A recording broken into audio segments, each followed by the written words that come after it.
At the end of M2, you should also comment about the illnesses that snakes can get if you do not prepare their accommodation properly.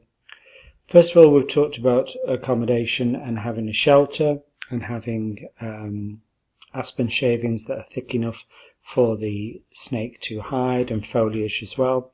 Stress can occur if you don't provide enough shelter for the snake.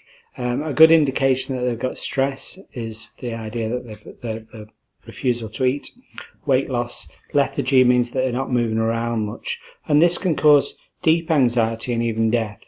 Dehydration means that there's not enough water, and again, you've got to check that there's enough water in there. You can even get a humidity sensor as well to check the humidity, how much humidity is in the tank itself. However, as long as you keep enough water there and replenish the water, change the water every couple of days, 2 days or so, then the humidity level will be fine.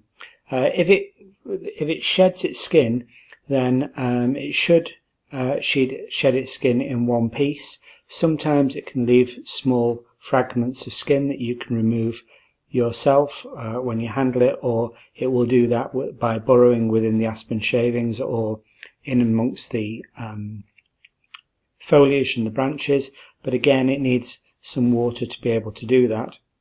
One part of the skin that tends to stay is around the eyes, so this is called eye caps, where they have a small piece of skin around the eyes, and this can lead to blindness if it becomes infected.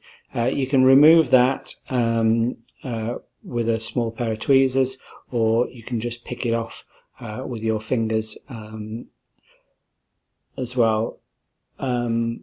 Ticks are another thing as well. You can get a spray to remove ticks and mites, and we have that within the animal care room, and we spray them usually once every 3 or 4 weeks or so to remove any ticks and mites. The blood-sucking parasites, they're hard to see when they've not been sucking blood from your snake. They're usually very, very fine red dots or black dots, very, very small, about the size of a pinhead. But if they've been gorging, i.e. they've been biting the snake and taking blood from the snake, they're easier to see. You can pick them off, or again you can use a powder or spray. So we tend to use a spray to remove the mites from the animal. However, it's actually rare that they pick up mites. The only way that they pick up mites is if the snake was exposed and put into the wild, or they were with other snakes. So although we give them mite treatment, it's very rare that they'll actually pick up mites if they're solitary animals kept away from other snakes in a sort of school environment. They can get breathing conditions, so so similar to humans, then they might get sort of mucus or pus around the nose and mouth.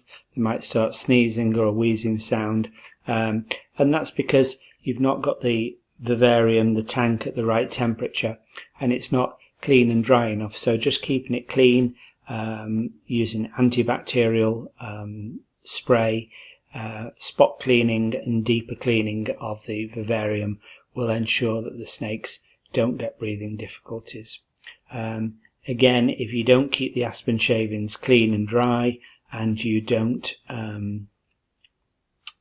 ensure that the cage, the vivarium, is sprayed with antibacterial spray and cleaned every 2 to 3 weeks, then you can also get skin ailments, so blisters and infections on the skin of your snake.